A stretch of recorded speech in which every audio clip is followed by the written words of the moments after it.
So here we are, and we're just going to kind of let this unfold, right, Mom? Right.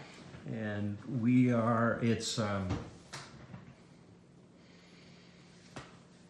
it's September, and it's fall outside, moving toward fall outside. We are at Mom's beautiful home on Queens Avenue. Quince Avenue. And it's 2018, and this is we're kind of doing a biographical interview of Mom. Mom's going to be around, obviously, for a real long time, but Mom and I have been talking for a couple of years that it would be good to do this as kind of a counterpart to the one that we did for Dad a couple years before he passed. Less, I guess, within the first couple of years. Year and a Couldn't half. remember exactly. Yeah. Mm-hmm. So Dad was about 68 or 69 when we did this with him, and Mom is 77. Going to be real soon. Real soon, 77. So we've done a little bit of planning about this, but not very much. Just the last half hour we planned on kind of how we would approach this. We're just going to kind of let it unfold, and we will edit this. And in the meantime, maybe we could start kind of to get a baseline. Why did you think this would be a good thing to do? And obviously I proposed it, and you went through maybe this, even the question of whether to do this even back then with Dad, because he was maybe not going to do it. Mm-hmm. And then he thought about it, mm-hmm. and he was going to get back to me, and then we did it. Why did you do it then? Or why did Dad decide to do it then? And why are you? Is it all pretty much the same reason, or? Yeah, I would say so. But I think that Dad took it really seriously, and I think it was he knew he was really sick, and I think after he thought about it, he took it real seriously and thought, well, that's something I can leave, because I think he answered your questions real honestly and sincerely. Didn't try to make a joke of it, like he was prone to do. Anything serious, he made it funny if he could. And for the same reason, I think it's kind of good to if at some point when you're in the right mood for it, as you get older, you kind of want to know something about the people that came before you. And Dad and I were, quite different, happily quite different, but we had different upbringing and different, we opposites attract type situation. Yeah. And now that was maybe just a little bit of stage setting for kind of what brought us here. What I think I and people that are going to be looking at this video are going to be wanting is to know more about you than maybe they already know about you. And so we're going to spend time, obviously, in the course of this interview talking about Dad and about you and Dad, but maybe we kind of go all the way back to kind of the beginning, and you can just give us some, just kind of to set a different kind of baseline, the baseline about you, some very simple, basic biographical information about what year you were born, what's your birthday, what town you were born in, and let's just see how that unfolds. Okay. Well, I was the youngest of 5, and I was born in Spirit Lake, Iowa, at that time, my dad was a traveling salesman for Hewitt Wholesale, a grocery firm. And when my mom and dad got married, they were in Des Moines first, then Fort Dodge, and then Spirit Lake. But all this time, he was a traveling salesman for grocery businesses. I didn't know that. Mm-hmm. Now there again, right out of the blocks, Yeah. something I didn't know. So that's how he. Well, I guess you're going to tell the story about how he got into the grocery business, Yeah. or became a grocer himself. Yeah. But back then, Des Moines, Fort Dodge, so they were married.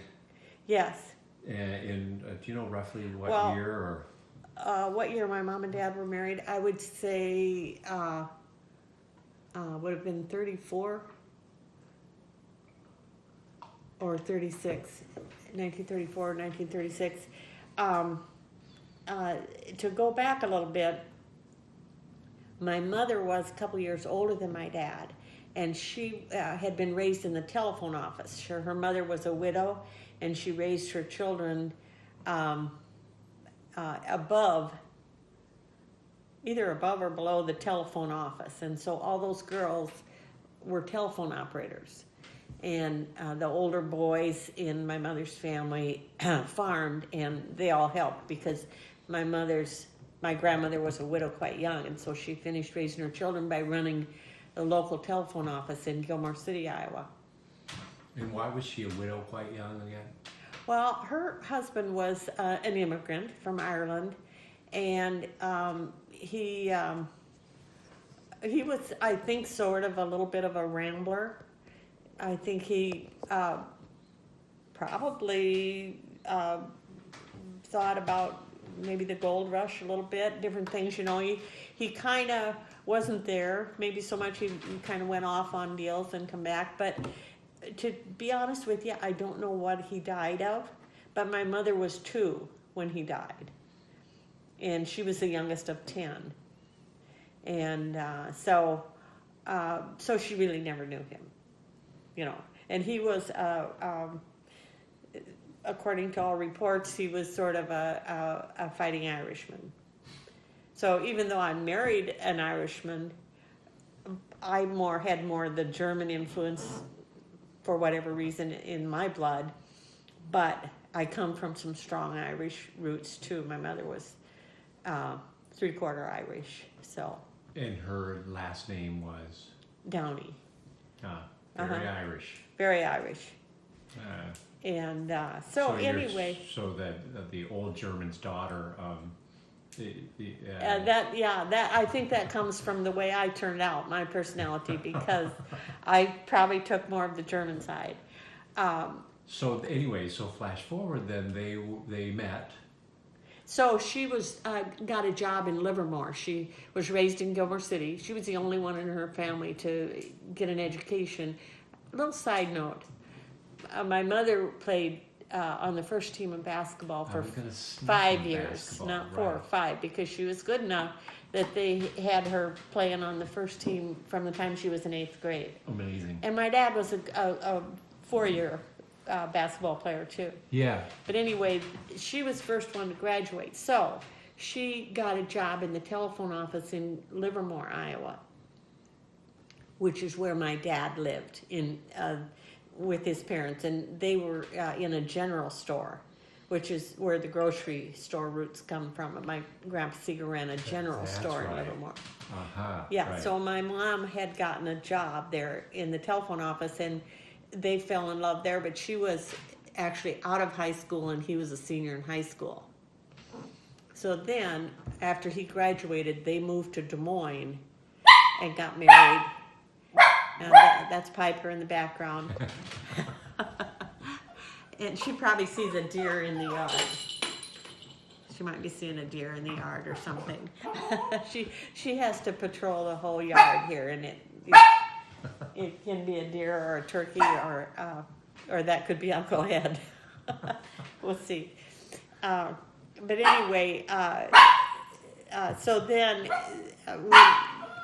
should I let her out? Or Piper, the only thing you can do is let her out.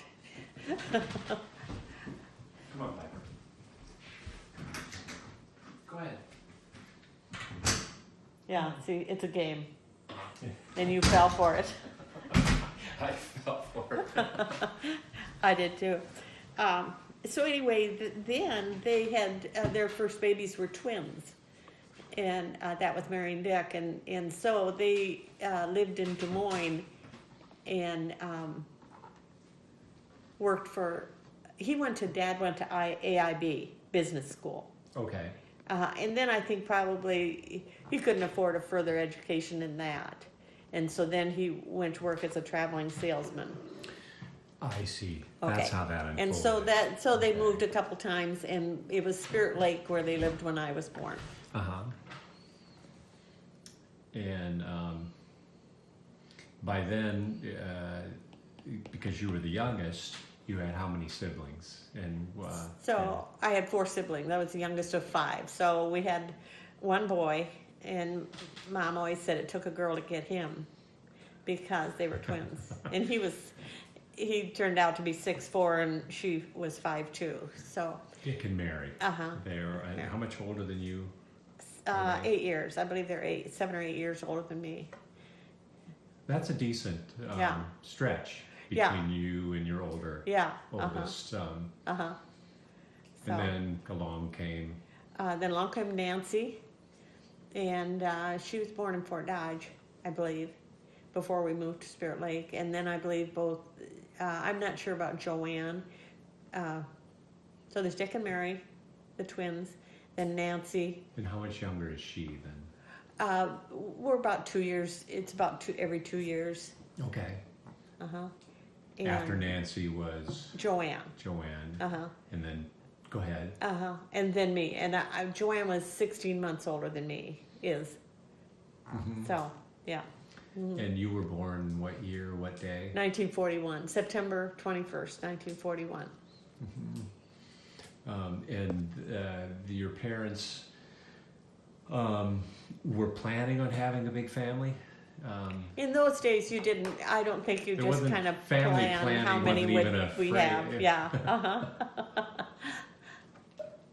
Whatever, and usually as many as you could be blessed with. Yeah. Everybody, they were all welcome. But they were hard times. My parents never had extra money, But my mother did, she took in washings. She butchered chickens for people, and did those kind of things, extra work that she could do at home. But she was always home until later when we had the grocery store. We rented a grocery store in Palmer, Iowa, and then we owned one in Hardy, Iowa. And in both of those, she actually worked all the time in the store too. Okay. But we were getting a little older then. So if I can kind of just picture the scene, when you were born in Spirit Lake Hospital? Yeah. And you had Dick and Mary and Nancy and Joanne at home, and your dad was a traveling salesman in the grocery business at that time. Right. And so you came home to what did that house? You obviously you wouldn't remember it specifically, but what's your understanding of what you came home to? Well, there's a little difference here because my dad was called up for the Second World War when he had 5 children.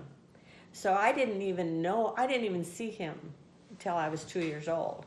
He maybe saw me as a tiny baby, but I didn't, really know him, and because he was in the Navy, and so he was gone. And so at that point, since he had to go into the service, he moved his family back to Livermore, where his mom and dad lived. And so then Mom, that's when she did extra jobs that she could do because she had these 5 children and her husband was gone, Oh my gosh. Yeah.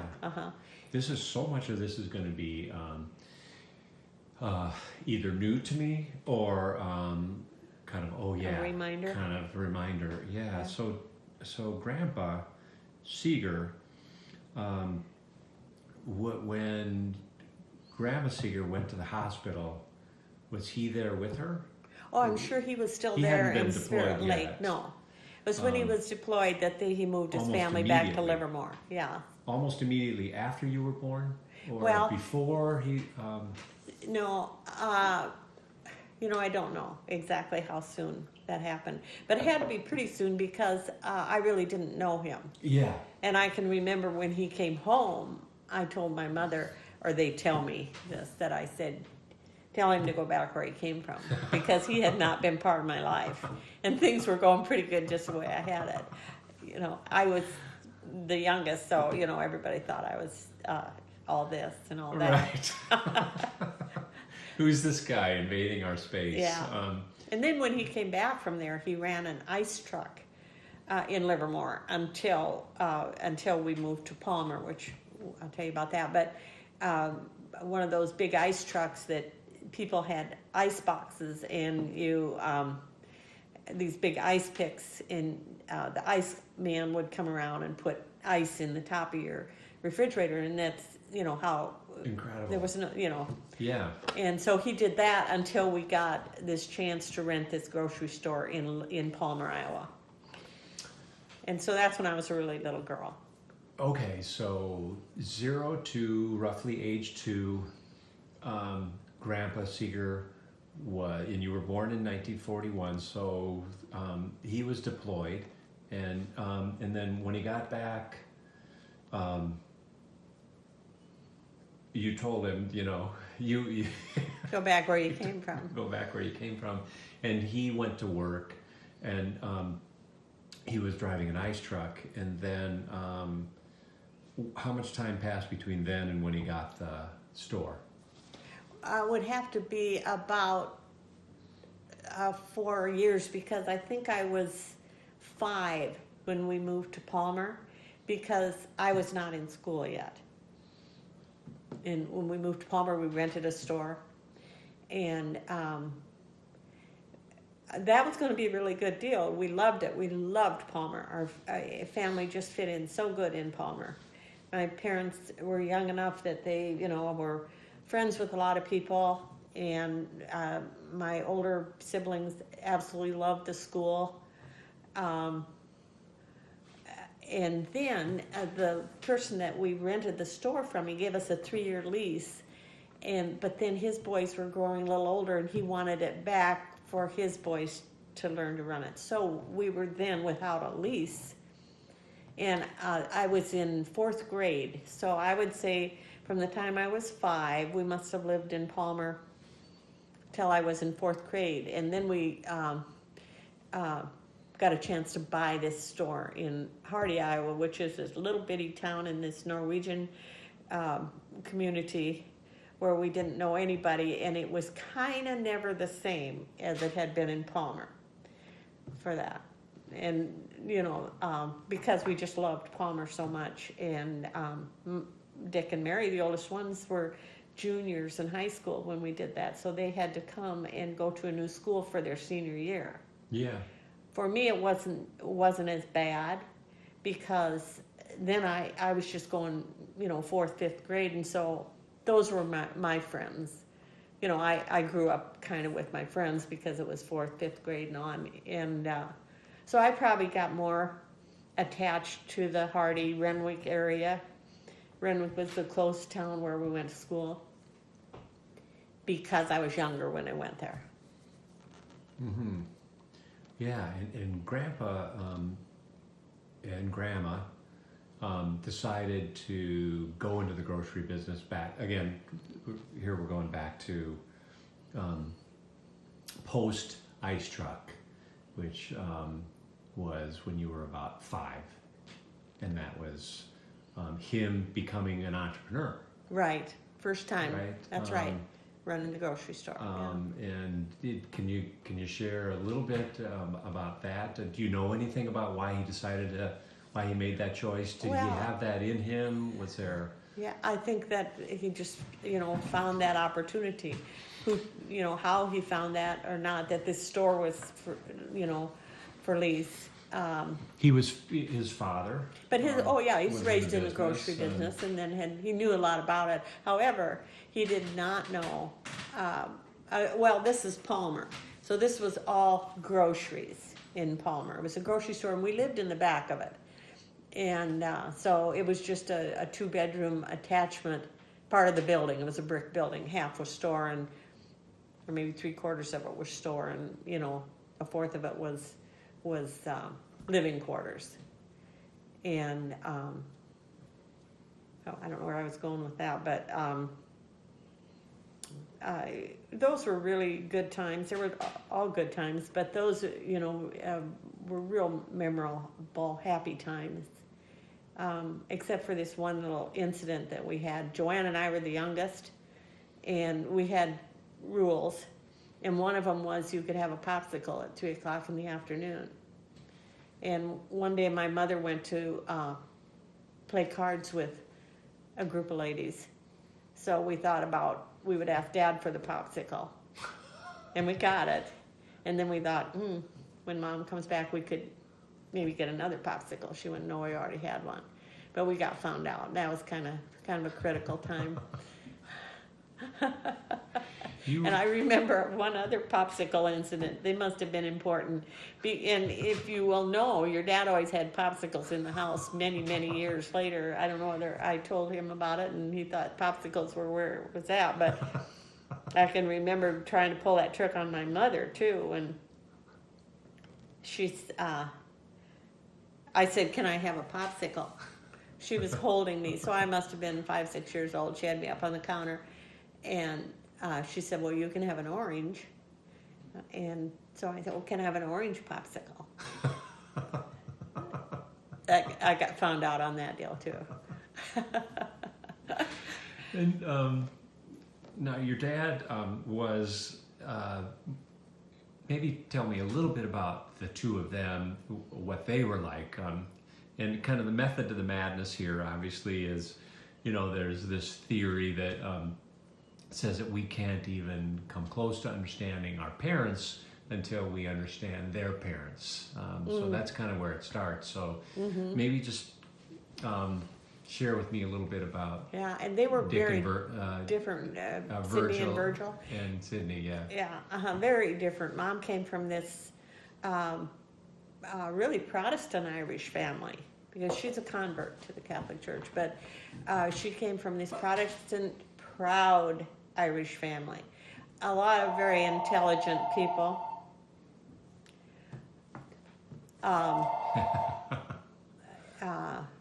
In that family, and Really? proud, yes. And she was the youngest. Like I said, she was the only one that graduated from high school. So anyway, then Dad.